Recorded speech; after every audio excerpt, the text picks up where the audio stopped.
Tahan napas di jam-jam tenang sebelum fajar pada tanggal 28 Maret. Dari dek USS Harry S. Truman, armada pesawat tempur FA-18 melesat ke dalam kegelapan, menuju benteng pertahanan Yaman yang kuat. Ini bukan sekadar serangan rutin. Ini adalah misi berani untuk melumpuhkan pasukan Houthi dan melindungi rute laut penting seperti Laut Merah dan Selat Bab al-Mandab. Didalangi oleh koalisi yang dipimpin AS, misi ini membawa muatan tersembunyi, sebuah langkah strategis untuk mengalihkan kekuasaan di kawasan yang tengah bergolah. Pada tanggal 28 Maret, Amerika Serikat meluncurkan alat perang modern yang mematikan ke Yaman. Dari dek USS Harry S. Truman, jet tempur FA-18 terbang, masing-masing dipersenjatai dengan senjata yang dirancang untuk menyerang jantung pertahanan musuh.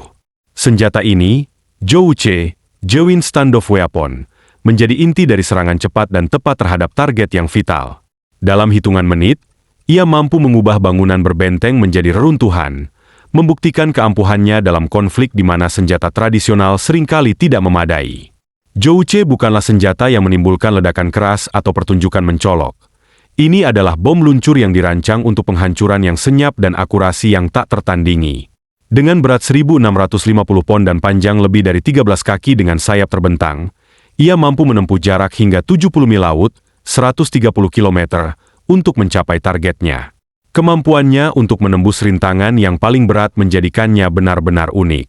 Inti dari sistem ini adalah hulu ledak broach seberat 500 pon, yang bekerja dengan sistem 2 tahap layaknya pukulan 1-2 yang mematikan. Tahap pertama adalah muatan berbentuk, ledakan terfokus yang mampu memotong hingga 6 kaki beton bertulang atau 3 kaki baja, menciptakan terowongan sempit. Selanjutnya, pada tahap kedua, hulu ledak utama menyelinap dan meledak di dalam, melepaskan gelombang tekanan sebesar 5.000 PSI, cukup kuat untuk menghancurkan dinding dan meruntuhkan seluruh bangunan. Pada saat yang sama, ribuan serpihan baja beterbangan keluar, merobek apapun dalam radius 30 meter. Desain ini bukanlah kebetulan, melainkan hasil dari perencanaan yang matang dan strategi yang cermat. Jok dirancang untuk menghancurkan target yang tak dapat dijangkau oleh senjata lain. Di tempat-tempat seperti Yaman, kaum Houthi mengandalkan bunker bawah tanah, pusat komando tersembunyi, dan lokasi penyimpanan yang terkubur dalam area pemukiman. Menyerang sasaran-sasaran ini bukanlah hal yang mudah. Bom biasa mungkin merusak permukaan, tetapi jarang mencapai inti. Zhouche mengubah pendekatan ini dengan meluncur secara senyap, dipandu oleh sistem GPS, inersia, dan pencitraan inframerah. Senjata ini tidak meraung seperti jet atau meninggalkan jejak asap. Ia hanya mencari sasarannya dan menyerang, seringkali sebelum musuh menyadari kedatangannya. Serangan pada tanggal 28 Maret menunjukkan dengan jelas apa yang dapat dilakukan oleh senjata ini. Pada dini hari, pasukan AS melancarkan serangkaian serangan terhadap lokasi-lokasi utama Houthi. Target pertama adalah markas militer di Sanaa, ibu kota negara. Pihak Houthi telah membangun kembali situs ini setelah serangan sebelumnya, dengan keyakinan bahwa tempat tersebut kini aman. Namun, mereka salah. Zhouche menghantam dengan sangat kuat sehingga bangunan itu runtuh hampir seketika. Ruangan bawah tanah yang dalam, yang sebelumnya digunakan untuk merencanakan serangan, terkubur di bawah tumpukan puing.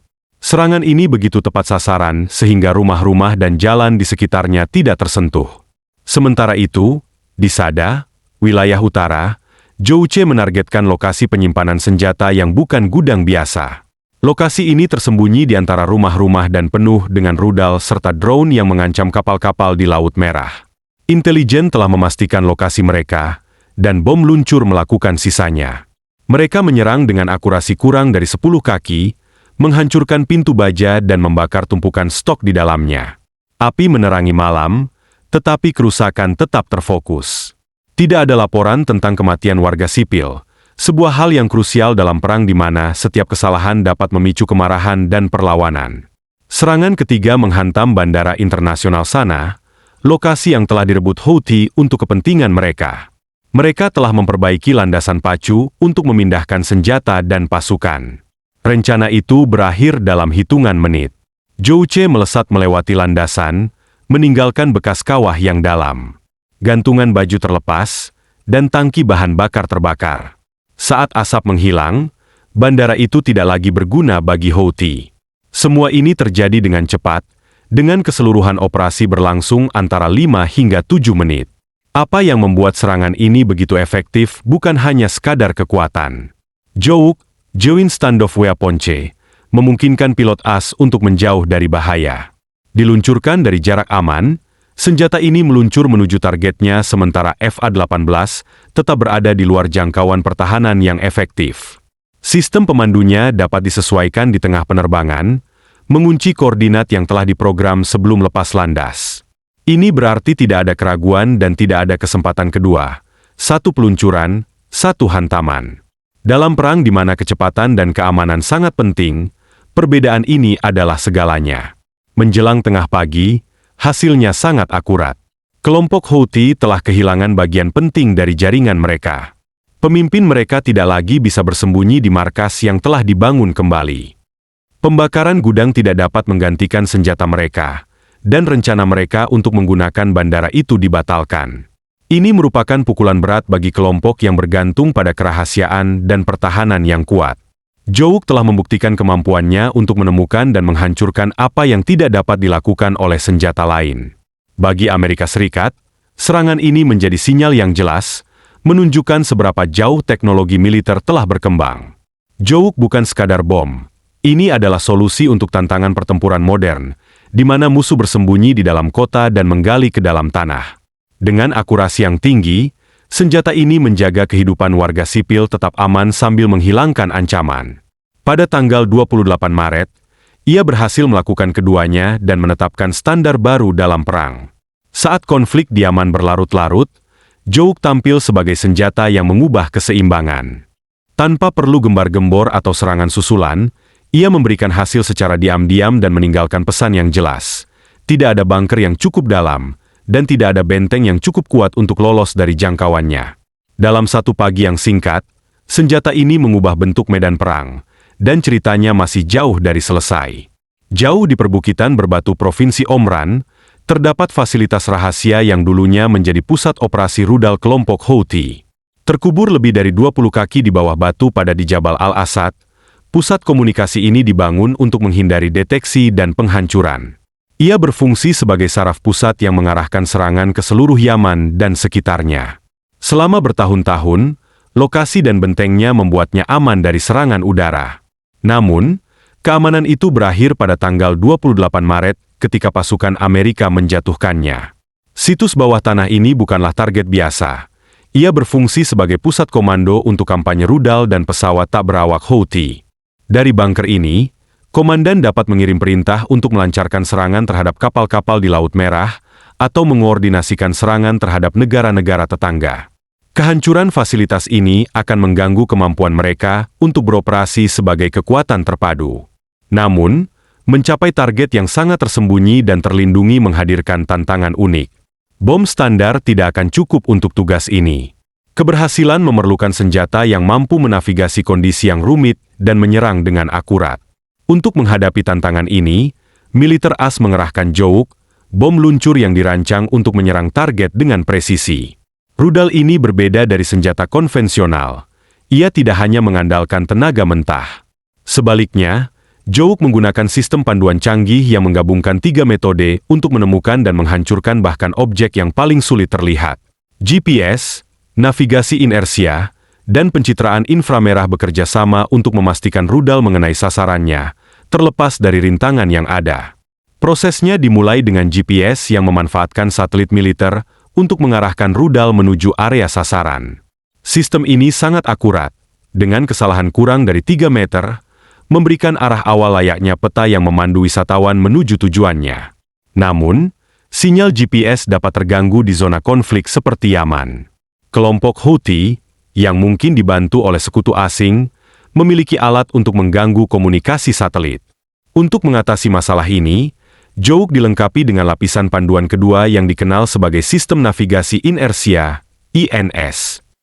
INS berfungsi secara independen dari sinyal eksternal, menggunakan sensor internal untuk melacak kecepatan dan arah rudal sejak peluncurannya. Bayangkan sebuah kapal yang berlayar dengan mengandalkan bintang-bintang saat radionya mati. INS menjaga roket tetap pada jalur yang dituju meskipun GPS terhalang. Sistem cadangan ini memastikan keandalan dalam lingkungan yang penuh tantangan. GPS dan INS membentuk fondasi yang kuat untuk perjalanan rudal, tetapi langkah terakhir inilah yang membedakan Jouk dari senjata lainnya. Rudal tersebut mengaktifkan pencari inframerahnya dalam 30 detik terakhir sebelum menghantam sasaran. Ini bukan sekadar sensor panas dasar, melainkan sistem pencitraan canggih yang mampu mendeteksi perbedaan suhu dan membangun gambar medan di bawahnya. Ia dapat membedakan antara batu dan ventilasi tersembunyi, atau kendaraan dan umpan, berdasarkan pola panas yang terdeteksi. Selama serangan di Jabal Al-Asad, pencari ini berhasil menemukan terowongan udara kecil di lereng bukit. Bagi mata telanjang, terowongan tersebut menyatu dengan pemandangan sekitarnya. Namun, bagi sistem inframerah, ia tampak sebagai cahaya redup yang mengindikasikan keberadaan bunker tersebut. Dengan informasi ini, rudal menyesuaikan penerbangannya, meluncur tanpa suara dan mengubah sudutnya untuk membidik langsung ke ventilasi. Ledakan pertama berasal dari muatan berbentuk yang menembus batu seperti bor, diikuti oleh ledakan hulu ledak utama yang meledak di dalam bunker. Ledakan tersebut menghancurkan peralatan komunikasi, meruntuhkan terowongan, dan mengakhiri peran lokasi tersebut sebagai pusat komando. Dalam hitungan detik, kelompok Houthi kehilangan bagian penting dari jaringan operasional mereka. Ketepatan Jouk tidak terbatas pada target tetap. Ia juga dapat menyerang objek yang sedang bergerak. Dalam pengujian, rudal ini telah berhasil mengenai kendaraan yang melaju hingga 40 km per jam. Kemampuan ini sangat penting dalam peperangan di mana musuh dapat beradaptasi dengan cepat. Jika Houthi mencoba memindahkan peralatan atau peluncur mereka pada detik terakhir, rudal masih dapat melacak dan menghancurkan mereka. Kemampuannya untuk meluncur puluhan kilometer tanpa suara menambah efektivitasnya. Target jarang melihat atau mendengar kedatangannya. Bagi pihak lawan, serangan ini mengungkapkan kenyataan pahit. Bersembunyi di bawah lapisan batu tidak lagi menjamin perlindungan. Memindahkan aset untuk menghindari serangan hanya menawarkan sedikit pertahanan. Strategi yang dibangun atas kerahasiaan dan mobilitas kini tidak berdaya menghadapi senjata yang dapat menemukan dan menghancurkan mereka dimanapun berada. Membangun kembali fasilitas seperti yang ada di Jabal Al-Asad membutuhkan waktu dan sumber daya yang tidak sedikit. Mengganti perannya dalam struktur komando mereka bisa memakan waktu berminggu-minggu atau bahkan berbulan-bulan, yang membuat pasukan mereka rentan. Implikasi dari serangan ini melampaui peristiwa tunggal. Ia menunjukkan jangkauan teknologi militer Amerika yang semakin maju. Komandan kini tidak perlu lagi mengirim banyak pesawat atau bom untuk mengalahkan target. Satu jok sudah cukup untuk menyelesaikan tugas tersebut, mengurangi risiko bagi pilot dan menghemat sumber daya. Efisiensi ini mengubah medan perang di wilayah terjal Yaman, di mana serangan tradisional mungkin gagal. Hal ini memungkinkan perencana militer untuk fokus pada target bernilai tinggi dengan keyakinan terhadap hasil yang diharapkan. Serangan terhadap Jabal Al-Asad mengirimkan pesan yang lebih luas. Tidak ada bunker yang terlalu dalam dan tidak ada tempat persembunyian yang terlalu aman. Rasa aman kelompok Houthi telah terguncang, dan kemampuan mereka untuk mengarahkan operasi kini melemah. Dalam konflik di mana komunikasi memainkan peran penting, kekalahan ini mengganggu ritme mereka. Kekuatan yang sebelumnya saling terkait kini berjuang untuk bertindak sebagai satu kesatuan. Momen ini menandai pergeseran dalam konflik Yaman, menyoroti bagaimana persenjataan canggih dapat mengubah jalannya perang. Keberhasilan Jouk bukan hanya tentang menghancurkan target, tetapi juga tentang menunjukkan potensi yang mungkin ada. Situs tersembunyi lainnya di seluruh wilayah kini mendapat peringatan. Teknologi sudah ada untuk menemukannya, dan ada keinginan untuk menyerang mereka. Kemampuan ini dapat memengaruhi keadaan saat perang berlanjut, memaksa pihak Houthi untuk mempertimbangkan kembali strategi pertempuran dan tempat perlindungan mereka. Pada tanggal 28 Maret, pesawat tempur FA-18 Amerika lepas landas dari USS Harry S. Truman, terbang di atas Laut Merah menuju Yaman. Pesawat ini tidak hanya sekadar menjatuhkan bom. Mereka melaksanakan peperangan jenis baru yang didorong oleh teknologi canggih dan inovasi strategis. Dua sistem yang menonjol dalam operasi ini adalah Link 16, jaringan komunikasi taktis, dan sistem pengisian bahan bakar udara body POD.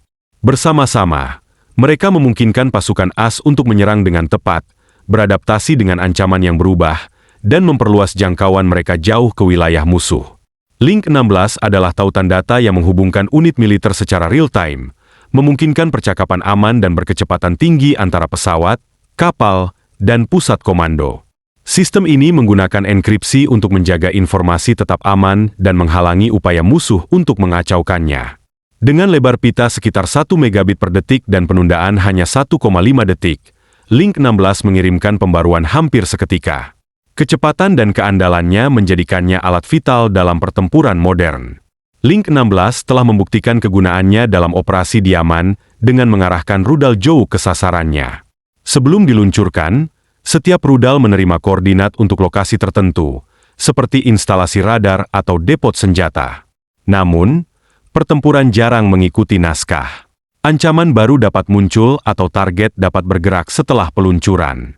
Selama serangan pada 28 Maret, intelijen mengungkapkan perubahan di darat sementara rudal sudah berada di udara. Link 16 memungkinkan pengendali yang ditempatkan di pesawat pengintai seperti AWACS atau di atas USS Truman untuk mengirimkan instruksi baru. Pembaruan ini melintasi jaringan yang membentang hingga 300 mil laut dan mencapai rudal dalam hitungan detik. Senjata-senjata itu kemudian menyesuaikan lintasannya, mengunci prioritas baru seperti peluncur bergerak atau pos komando.